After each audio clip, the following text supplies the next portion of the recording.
تو بلا تاخیر ہم اپنے اس عظیم عمل کا آغاز کرتے ہیں سورۃ الفاتحہ سے۔ قرآن پاک کی سب سے پہلی سورت ہے اور الفاتحہ کا مطلب ہے کھولنے والی۔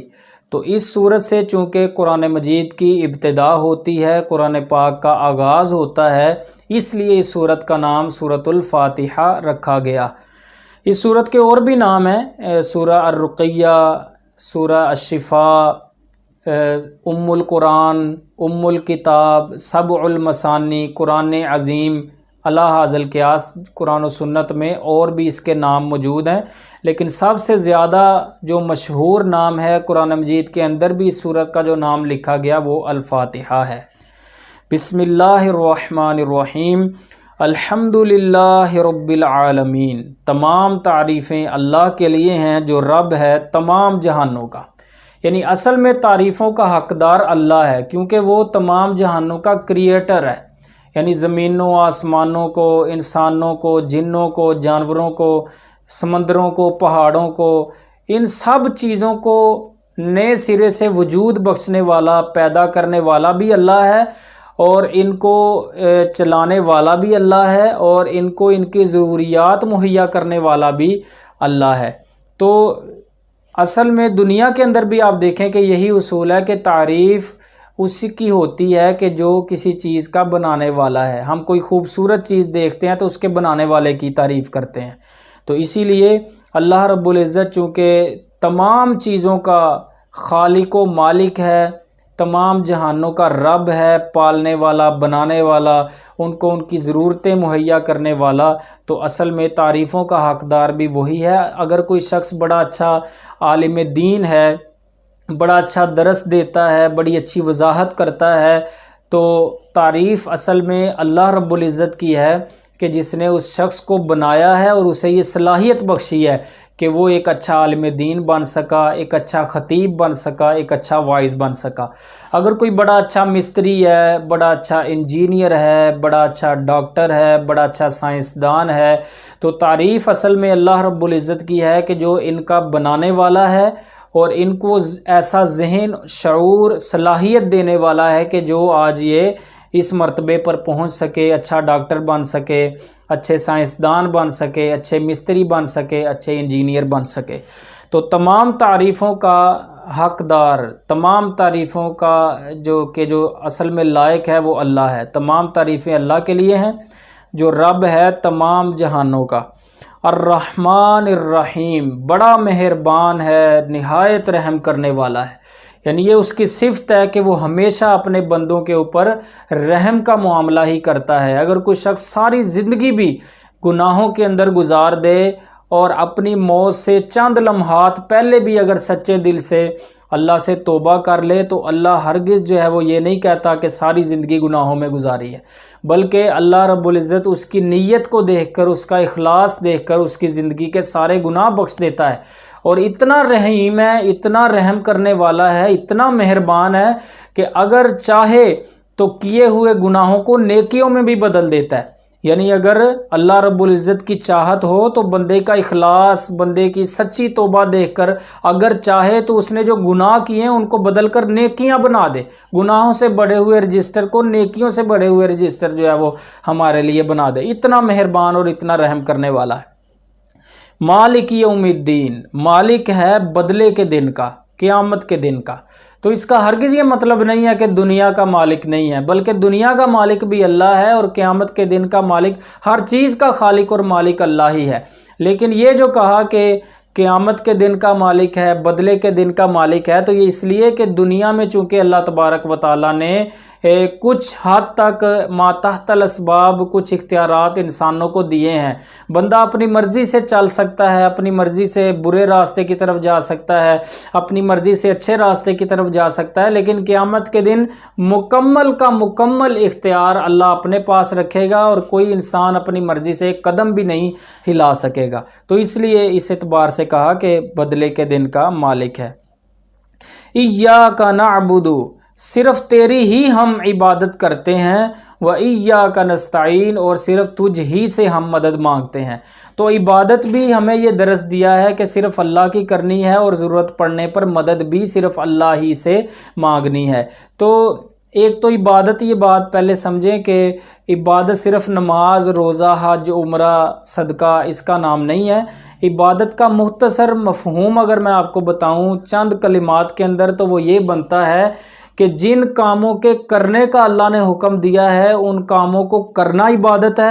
اور جن کاموں سے اللہ نے منع کر دیا ہے ان سے رک جانا عبادت ہے۔ یعنی اللہ کی فرما برداری کا نام جو ہے وہ عبادت ہے، اللہ کی فرما برداری کو عبادت کہتے ہیں۔ تو عبادت، فرما برداری، اطاعت صرف اللہ ہی کی کرنی ہے، اور اسی طرح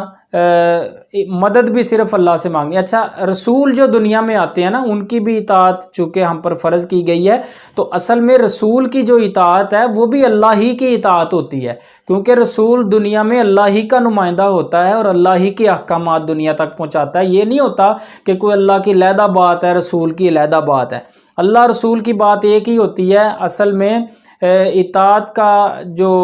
منبع ہے وہ اللہ رب العزت کی ذات ہے، اور رسول جو بھیج کر ان کی اطاعت کو واجب اللہ نے قرار دیا تو اس لیے کہ وہ اللہ ہی کے احکامات لوگوں کو بتاتے ہیں۔ تو صرف تیری ہی ہم عبادت کرتے ہیں اور صرف تجھ ہی سے ہم مدد مانگتے ہیں، یعنی غیب میں مدد جو ہے وہ صرف اللہ سے مانگنی ہے۔ اس پر یہ جو اشکال ہوتا ہے بعض احباب کو کہ دنیا میں اللہ تو کہہ رہا ہے کہ صرف تجھ سے اللہ سے مدد مانگنی ہے، تو ہم تو ایک دوسرے سے بھی مدد مانگتے ہیں، یار پانی پلا دینا، کھانا امی جی دے دو، ایک دوسرے سے تعاون لیتے ہیں، ایک دوسرے سے مدد لیتے ہیں۔ تو یہ جو بھائیوں مدد ہے یہ اللہ ہی کا حکم ہے، اور ایک ماتحت الاسباب جو دنیا کا نظام اللہ نے اسباب کے ساتھ جوڑا ہے، ایک دوسرے کے تعاون کے ساتھ جوڑا ہے، یہ بلکہ نیکی ہے۔ اللہ رب العزت فرماتے ہیں وَتَعَاوَنُوا عَلَى الْبِرِّ وَالتَّقْوَى وَلَا تَعَاوَنُوا عَلَى الْإِثْمِ وَالْعُدْوَانِ، کہ نیکی اور پرہیزگاری کے کاموں میں ایک دوسرے کے ساتھ تعاون کرو، مدد کرو، اور گناہ اور سرکشی اور زیادتی کے کاموں میں ایک دوسرے کے ساتھ تعاون اور مدد نہ کرو۔ تو دنیا میں ظاہری اسباب کے تحت ایک دوسرے سے تعاون لینا، ایک دوسرے سے مدد لینا، یہ بالکل جائز ہے، اور نیکی اور پرہیزگاری کے کاموں میں ایک دوسرے کی مدد کرنا بلکہ نیکی ہے۔ لیکن اگر کوئی شخص یعنی زندہ میرے سامنے ہے، اس سے تو مدد میں لے رہا ہوں، اس سے تعاون لے رہا ہوں، اللہ کا حکم ہے، لیکن وہی شخص اگر فوت ہو جاتا ہے، اگر وہ قبر میں چلا جاتا ہے، مٹی کے نیچے ہم اسے خود دفن کر دیتے ہیں، تو پھر اگر آپ اس شخص کو مدد کے لیے پکاریں گے تو یہ خالصتاً شرک ہوگا، جو کہ ایک عظیم گناہ ہے، اور جس کے متعلق اللہ فرماتے ہیں کہ اس گناہ کو میں نے ہرگز معاف نہیں کرنا۔ یعنی اگر کوئی شخص شرک کی حالت میں فوت ہو جاتا ہے تو اس کی ہرگز بخشش نہیں ہوگی۔ تو یہ عظیم الشان عظیم جو ہے وہ گناہ ہے، اس سے ہم نے اپنے آپ کو بچانا ہے۔ تو صرف تیری ہی ہم عبادت کرتے ہیں اور صرف تجھ ہی سے مدد مانگتے ہیں۔ ویسے میں حیران ہوں، میں یہ کہتا ہوں کہ قرآن کا پہلا صفحہ ہے، پہلی سورت ہے، اور قرآن کا آغاز ہو رہا ہے، اور پہلے صفحے کے اوپر ہی ہم پورے نہیں اتر رہے۔ ہم اللہ کے سوا اوروں کو مدد کے لیے پکارتے ہیں، اللہ کے سوا غیب کے اندر فوت شدگان جو ہے وہ ہستیوں کو ہم مدد کے لیے پکارتے ہیں۔ ہمارے لیے لمحہ فکریہ ہے کہ قرآن ہمیں کیا تعلیم دے رہا ہے، اور اللہ رب العزت ہم سے ہر نماز میں پھر یہ ریپیٹ کرواتا ہے، ہر نماز میں ہم سے اقرار لیتا ہے کہ عبادت بھی تم نے اللہ کی کرنی ہے اور مدد بھی صرف اللہ ہی سے مانگنی ہے۔ اور پیارے رسول کی بھی یہی تعلیمات ہیں کہ اذا سألت فاسأل اللہ، آپ علیہ السلام نے اپنے ایک صحابی سے فرمایا تھا کہ جب بھی سوال کرے اللہ سے کرنا، وَإِذَا اسْتَعَنْتَ فَاسْتَعِنْ بِاللَّهِ، اور جب مدد مانگنی ہو تو اللہ ہی سے مدد مانگنا۔ بلکہ ایک روایت میں یہاں تک آپ علیہ السلام نے فرمایا کہ اگر جوتی کا تسمہ بھی ٹوٹ جاتا ہے تو وہ بھی اللہ ہی سے مانگو، اللہ ہی سے ہر چیز کو جو ہے وہ طلب کرو، کیونکہ اللہ ہی ہمارا خالق و مالک ہے، اور وہی ہمیں اس بات کا درس دے رہا ہے اور حکم دے رہا ہے کہ مدد جب بھی تم نے مانگنی ہے تو مجھ سے مانگنی ہے۔ اہدنا الصراط المستقیم، اے اللہ ہمیں سیدھا راستہ دکھا، ہمیں سیدھے راستے کی رہنمائی فرما، ہمیں سیدھے راستے پر چلا۔ یعنی سیدھا اللہ جو راستہ ہے، تو اختیار رکھتا ہے، تو بادشاہ ہے، سارے اختیارات تیرے پاس ہیں۔ دنیا میں ہزارہ آزمائشیں آ جائیں، ہزارہ اختلافات برپا ہو جائیں، اگر تو چاہے تو تو پھر بھی سیدھے راستے پر لگا سکتا ہے، سارے اختیارات تیرے پاس ہیں۔ اس لیے ہمیں یہ تلقین کی گئی ہے اور توجہ دلائی گئی ہے کہ اللہ سے ہدایت مانگو، اللہ سے سیدھا راستہ مانگو، کیونکہ دنیا میں جتنے مرضی چاہے ذہنی اختلافات برپا ہو جائیں، دنیا میں ہزارہاں فرقے بن جائیں، جماعتیں بن جائیں، لیکن اگر اللہ چاہے گا تو آپ کو ہزارہا فرقوں سے بھی نکال کر اللہ جنت کے راستے پر لگا دے گا، اور صحیح چیزیں آپ کو سمجھا دے گا، صحیح باتیں آپ کے ذہن میں ڈال دے گا۔ تو اس لیے اللہ سے سچے دل سے، میں یہ کہتا ہوں کہ اگر کسی انسان کا دل صاف ہو نا، اگر کسی انسان کا دل صاف ہو اور وہ تعصب کا ذہن نہ رکھتا ہو، اور اللہ سے سچے دل سے دعا کرے کہ اللہ جو تیرا صحیح راستہ ہے، جو جنت کا راستہ ہے، اللہ تو مجھے اس پر چلا دے، کیونکہ تیرے لیے تو کوئی مشکل نہیں ہے۔ تو اگر بندہ پوری یقین سے اللہ سے یہ دعا کرے گا تو انشاءاللہ اللہ ضرور اسے جنت کے راستے پر چلائے گا۔ اللہ سے سچے دل سے دعا کیا کریں اور پریشان نہ ہوا کریں کہ دنیا میں یار اتنی جماعتیں ہیں۔ یہ بعض میں نے خود سنا، پریشان ہو جاتے ہیں، یار کس کی بات مانیں، کس کے پیچھے جائیں، کس کے پیچھے نہ جائیں۔ وہ بھائیو، آپ کوئی پریشان ہونے کی ضرورت ہی نہیں ہے۔ جس نے پیدا کیا ہے آپ اس کی طرف رجوع کریں، اس سے دعا کریں کہ اللہ تو مالک ہے، تو خالق ہے ہمارا، اور تیرے پاس سارے اختیارات ہیں، تو چاہے تو کچھ بھی کر سکتا ہے، آسمانوں سے پانی برسا دیتا ہے، مردہ زمین سے ہریالیاں نکال دیتا ہے، پتھروں سے جو ہے وہ چشمے جاری کر دیتا ہے۔ اللہ تو وہ اختیارات رکھنے والی ذات ہے۔ میرا ایمان ہے کہ دنیا میں بڑی جماعتیں، بڑے اختلافات ہیں، بڑے گروہ ہیں، لیکن اللہ اگر تو چاہے گا تو مجھے جنت کے راستے پر چلا دے گا۔ تو انشاءاللہ اللہ ضرور چلائے گا۔ پریشان نہیں ہونا، اللہ سے سچے دل سے صرف دعا کرنی ہے۔ صراط الذین، راستہ ان لوگوں کا، انعمت علیہم، جن پر تو نے انعام کیا، یعنی اللہ ان لوگوں کے راستے پر، ان لوگوں کے طور طریقے پر مجھے چلانا جو تیرے پسندیدہ، تیرے مقربین لوگ تھے، تیرے نزدیکی لوگ تھے، اور جن پر تیرے نوازشیں ہوئی، تیرے انعامات ہوئے، ان لوگوں کے راستے پر مجھے چلا۔ اور وہ کیا ہے؟ وہ دوسرے مقام پر اللہ نے خود فرما دیا کہ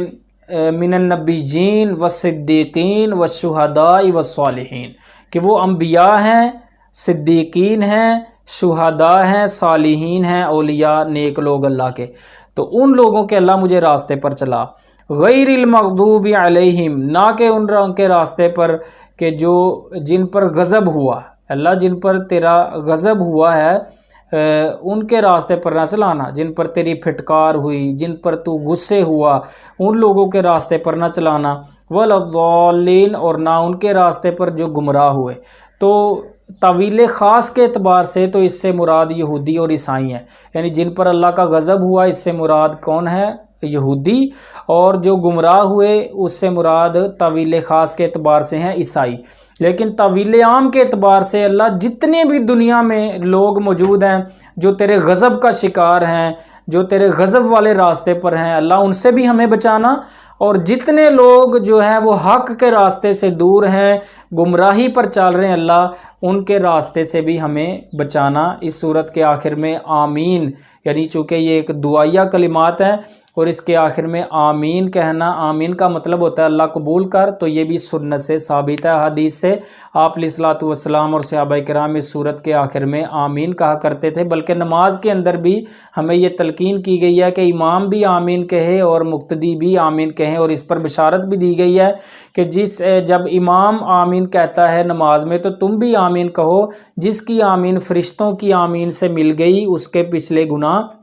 بخش دیے جاتے ہیں، غفر لہ ما تقدم من ذنبہ، یعنی جب امام نماز میں آمین کہتا ہے اس صورت کے آخر میں تو فرشتے بھی آمین کہتے ہیں، اور لوگوں کو بھی، تمام مقتدیوں کو بھی آپ علیہ السلام نے آمین کہنے کی تلقین کی ہے، اور ساتھ بشارت سنائی ہے، خوشخبری دی ہے ہمیں کہ جب امام آمین کہتا ہے تو فرشتے بھی کہتے ہیں تم بھی کہو، جس بندے کی آمین فرشتوں کی آمین کے موافق ہو گئی، مل گئی، غفر لہ ما تقدم من ذنبہ، اس کی زندگی کے پچھلے سارے گناہ معاف کر دیے جاتے ہیں۔ اور یہ جو جتنی بھی یہاں پر ایک اور بڑا اہم نقطہ یاد رکھیں کہ یہ جتنی بھی روایتیں ہیں نا کہ نمازوں سے گناہ معاف ہو جاتے ہیں سارے، یہ آمین کہنے سے پچھلے سارے گناہ معاف ہو جاتے ہیں، رمضان کے اندر قیام کرنے سے پچھلے سارے گناہ معاف ہو جاتے ہیں، اللہ حاصل کیا، جتنی بھی یہ گناہوں کی بخشش والی فضیلتیں ہیں، تو تمام امت کے علماء کا اتفاق ہے کہ اس سے مراد صغیرہ گناہ ہے، یعنی چھوٹے گناہ، صغیرہ گناہ جو ہوتے ہیں یہ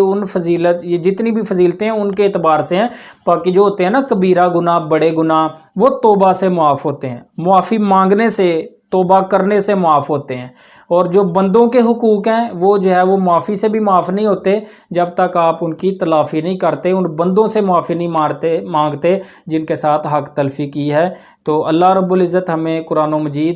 مجید کو صحیح معنوں میں سمجھنے کی اور اس کے مطابق اللہ ہمیں عمل کرنے کی توفیق عطا فرمائے۔